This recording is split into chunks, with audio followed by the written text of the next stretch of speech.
So దీంట్లో మనకిప్పుడు Azure describe Azure regions, region pairs and sovereign regions. So describes availability zones, describe data centres అనేది ఉంది. So దీంట్లో first వచ్చేసి మనకి Azure regions. So Azure regions అంటే ఏంటి? What you mean by Azure regions? Region అనేది ఏమంటున్నాం? Data centres are grouped into regions or availability zones.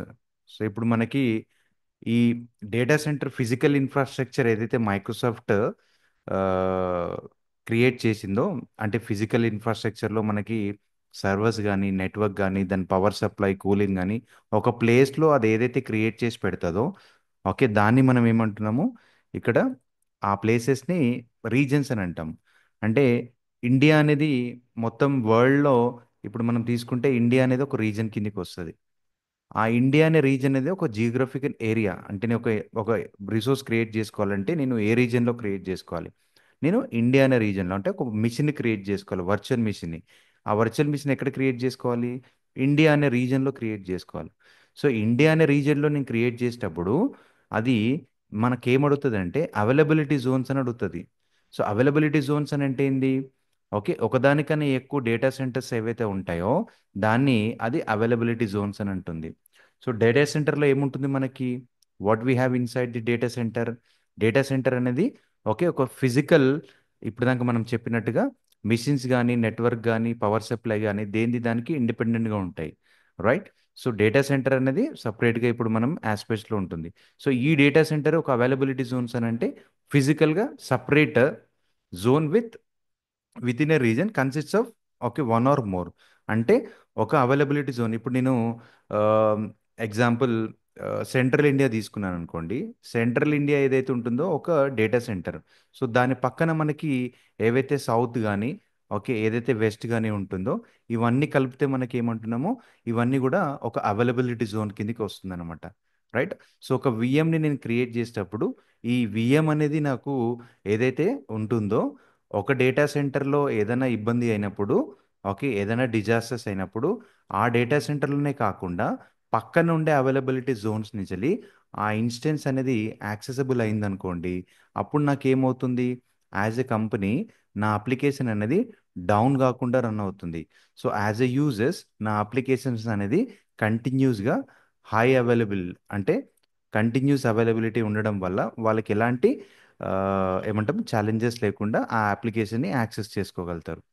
So ఇప్పుడు ఈ డేటా సెంటర్స్ అనేవి ఏవైతే ఉన్నాయో మనకి ఈ బ్లూ కలర్గా ఏవైతే ఇండికేట్ చేస్తున్నాయో ఈ బ్లూ ఆస్పెక్ట్స్లో ఇవన్నీ కూడా మైక్రోసాఫ్ట్ అవైలబిలిటీ, సారీ, ఇది వచ్చేసి అవైలబుల్ రీజన్స్ కింద ఓకే ఇది మెన్షన్ చేస్తుంది. అంటే ఎంటైర్ మన వరల్డ్లో ఈ మొత్తం గ్లోబ్లో ఇవన్నీ కూడా ఏమంటాం అవైలబుల్ రీజన్స్, అంటే అక్కడ వాళ్ళ సర్వీసెస్ అనేది అవైలబుల్ ఉన్నాయని చెప్తా ఉంది, right?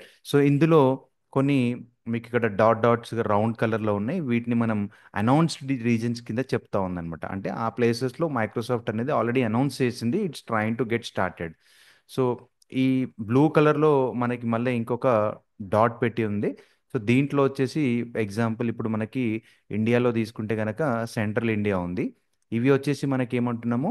These are okay what you say available మనకి ఉండే డేటా సెంటర్స్ అనమాట. ఇందులో ఇప్పుడు వచ్చేసి మనకి ఈ డాట్ ఏదైతే ఉంటుందో ఇవి అవైలబిలిటీ జోన్స్ అనమాట. సో అంటే మనం ఒక విఎం అనేది ఇక్కడ ఇన్స్టెన్స్ క్రియేట్ చేసుకుంటే నీకు కావాలంటే అదే విఎంని ఇక్కడ ఇక్కడ రెండు చోట్ల కూడా అట్ ఏ టైం మనకి ఆ, అది క్రియేట్ అయ్యి ఆ డేటా అనేది ఈ అప్లికేషన్ అనేది దీంట్లో ఉండే ఏదైతే ఉంటుందో అది ఇక్కడ ఇక్కడ రిప్లికేట్ అవుతుంది, ఓకే? సో ఇంకో కొన్ని ఏవైతే అనౌన్స్డ్ అవైలబిలిటీ జోన్స్ ఉన్నాయి, సో దానికి సంబంధించిన సింబల్ అనేది ఇక్కడ రిప్రజెంట్ చేస్తూ ఉంది. సో మనకి అవైలబిలిటీ జోన్స్ అనేది ఏదైతే మాట్లాడుతూ ఉన్నామో ఇది సెంట్రల్ ఇండియా ఇంతకుముందుకు చెప్తున్నట్టుగా ఎగ్జాంపుల్గా ఇప్పుడు మనం ఒకసారి మనం అజ్యూర్ పోర్టల్కి వెళ్ళి చూస్తే సేమ్ ఇదే service. Let me take you to Azure portal. ఇది మనం ఏదైతే ఇప్పుడు మాట్లాడుతున్నామో ఆ, ఇది నేను ఒక విఎం క్రియేట్ చేయడానికి చూస్తూ ఉన్నాను. ఈ విఎం ఏదైతే వర్చువల్ మెషిన్ క్రియేట్ చేస్తూ ఉన్నానో ఇప్పుడు నాకు options, let me take this as a sample and I'll give this as a name as VM. ఇప్పుడు చూడండి ఇక్కడ రీజన్, రీజన్ ఎక్కడ తీసుకున్నాను? నేను ఇండియా అనే రీజన్ తీసుకున్నాను. ఈ ఇండియాలో నాకు వచ్చేసి ఏమంటుంది? ఈ రీజన్లో ఒకవేళ నేను ఇండియాని తీసుకుంటే ఈ వర్చువల్ మిషన్ అని చూడండి నాకు ఇదే లొకేషన్లో చూపిస్తూ ఉంది. ఓకే, ఈ లొకేషన్లో నేను ఏదైతే క్రియేట్ చేస్తా ఉన్నానో ఇప్పుడు ఇది సేమ్ కాపీ ఏదైతే ఉంటుందో నాకు ఇంకొక టూ జోన్స్లో వెళ్ళి అది సేమ్ అదే ఇన్స్టెన్స్ వెళ్ళి క్రియేట్ అవుతుంది. రైట్, సో ఇక్కడ వచ్చేసి నేను 3 అని పెట్టుకుంటే ఇక్కడ చూడండి నాకు VM1 VM2 VM3 అనే 3 ఆస్పెక్ట్స్లో 3 virtual machine will be created. Okay, with name shown above ఈ విధంగా క్రియేట్ అవుతాయి. ఎక్కడ? డిఫరెంట్ అవైలబిలిటీ జోన్లో. సో ఆ డిఫరెంట్ అవైలబిలిటీ జోన్స్ అంటే ఇప్పుడు దాకా మనం ఎగ్జాంపుల్ ఏమనుకుంటున్నాం? Okay, that can be of zone 1 zone 2 and zone 3. Okay, ఈ విధంగా మనం అంటే సేమ్ రీజన్లే మన ఇండియాలోనే అది ఎన్ని చోట్ల క్రియేట్ అవుతుంది? 3 చోట్ల క్రియేట్ అవుతుంది. Right, so deploy VM1, okay, VM2 VM3 ఒక జోన్లో, రెండో జోన్లో, మూడో జోన్లో. ఎందుకోసం? రెడెండెన్సీ కోసం. ఇన్ కేస్ ఒకవేళ ఈ డేటా సెంటర్ ఏదైతే మనం మాట్లాడుతున్నామో ఒకవేళ డౌన్ అయిందనుకోండి, ఆ డౌన్ అయితే ఇది అవైలబుల్ ఉండదు. ఫర్ ఎగ్జాంపుల్ రేపు పొద్దున అక్కడ ఏదైనా ఫ్లడ్స్ వచ్చి సమ్ షార్ట్ సర్క్యూట్ అయ్యి అక్కడ డేటా సెంటర్ మొత్తం డౌన్ అయినా నా అప్లికేషన్ అనేది ఏదైతే ఇంకొక డేటా సెంటర్ నుంచి అది హై అవైలబుల్ అవుతుంది. రైట్, సో ఈ విధంగా మనం ఓకే అవైలబిలిటీ జోన్స్ అంటే ఏంటో చూస్తా ఉన్నాం. ఓకే, సో ఈ అవైలబిలిటీ జోన్స్లో మనకి నెక్స్ట్ వచ్చేసి ఏంటంటే పేర్స్ అని వస్తుంది. ఒక రీజన్ పేర్స్ అని వస్తుంది. ఈ రీజన్ పేర్స్ ఏదైతే మనం మాట్లాడుతున్నామో ఓకే, ఈ రీజన్ పేరు అంటే ఏంటి? ఫర్ ఎగ్జాంపుల్ ఇప్పుడు నేను ఈ రీజన్ పేరులో ఇక్కడ వచ్చేసి ఏంది ఆ, ఒక రీజన్ అనేది ఇంకో రీజన్తో పేర్ అయి ఉంటుంది. ఎందుకోసము? ఇది కూడా మనం ఇప్పుడు మాట్లాడేది ఆస్పెక్ట్స్లో ఏంటంటే ఇక్కడ చూడండి ఒకటి డౌన్ అయినా అది ఇంకో దగ్గర అవైలబుల్ అవడానికి. సో ఇప్పుడు ఎగ్జాంపుల్ నేను ఒక స్టోరేజ్ అకౌంట్ అనేది క్రియేట్ చేస్తున్నాను. ఎక్కడ క్రియేట్ చేస్తున్నాను నేను? I'm trying to create the storage account in south India. So ఎప్పుడైతే నేను ఈ స్టోరేజ్ అకౌంట్ సౌత్ ఇండియాలో క్రియేట్ చేస్తానో సేమ్ అదే నాకేమవుతుంది ఇంకొక రీజన్తో పేర్ అయి ఉంటుంది. దేంతోని పేర్ అవుతుంది? సెంట్రల్ ఇండియాతో పేర్ అవుతుంది. ఇది ఫిక్స్డ్ అన్నమాట. దీంట్లో నువ్వు ఎలాంటి చేంజెస్ అనేది చేయనికి ఆప్షన్ ఉండదు. మైక్రోసాఫ్ట్ బై డిఫాల్ట్గా ఈ రీజన్ పేర్స్ అని ఉంది. అంటే నువ్వు ఒకవేళ సెంట్రల్ ఇండియాలో నీ రిసోర్స్ని క్రియేట్ చేస్తే ఆ రిసోర్స్ అనేది దేంతో పేరు అవుతుంది?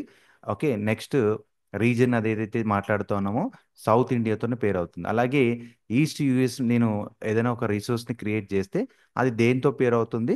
ఈ వెస్ట్ యూఎస్ ఉండే ఒక రీజన్తో పేరు అవుతుంది. రైట్, సో ఒక్కొక్క రీజన్కి అట్లీస్ట్ దీనికి ఏంటంటే ఒక 300 మైల్స్ అవి అంత దూరంలో మైక్రోసాఫ్ట్ అనేది పేర్ అవడానికి ఆల్రెడీ డిజైన్ చేసి పెట్టి ఉందన్నమాట. రైట్, సో దీంట్లో ఎగ్జాంపుల్ మీకు మనం ఒక సర్వీస్ అనేది చూడడానికి ప్రయత్నిస్తే ఇందులో నేను ఇంతకుముందుకు మనం మైక్రోసాఫ్ట్ అజ్యూర్ స్టోరేజ్ క్రియేట్ చేసినాం కదా. సో ఎప్పుడైతే నేను ఈ మైక్రోసాఫ్ట్ అజ్యూర్ స్టోరేజ్ క్రియేట్ చేసినానో ఒకసారి మనం ఈ రిడెండెన్సీ అనే ఆప్షన్స్లోకి వెళ్తే ఈ రిడెండెన్సీ అనే ఆప్షన్లో ఇక్కడ చూడండి మనకి ఏం కనబడుతోంది ఇది ఆ, మనం క్రియేట్ చేసినాం. ఎక్కడ క్రియేట్ చేసినాము? ఈ రిసోర్స్ అనేది ఎక్కడ క్రియేట్ అయింది మనకి? ఒక్కసారి మనం ఈ స్టోరేజ్ అకౌంట్లోకి వెళ్ళి చూస్తే కనుక ఇది మనకి సెంట్రల్ ఇండియాలో క్రియేట్ అయింది. రైట్, సో ఇది వచ్చేసి మనకి ఏంది ప్రైమరీ లొకేషన్ కింద చూపిస్తూ ఉంది.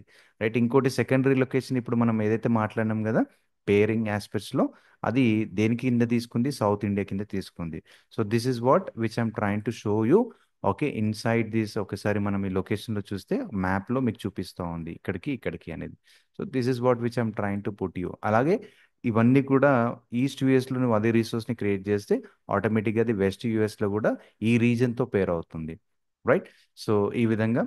అండ్ దీంట్లో automatic services is for some services only. అంటే ఇప్పుడు నువ్వు ఒక వర్చువల్ మిషన్ క్రియేట్ చేసావు అనుకోండి, ఆ వర్చువల్ మిషన్ యొక్క డేటా అనేది వెళ్ళి ఇంకొక రీజియన్లో ఆటోమేటిక్గా రిప్లికేట్ అవ్వడం కానీ అక్కడ అవైలబుల్ ఉండడం కానీ కుదరదు. ఎందుకనంటే వాటి కోసం మీరు మాన్యువల్గా మళ్ళీ చేయాల్సి వస్తుంది. ఏం చేయాల్సి వస్తుంది?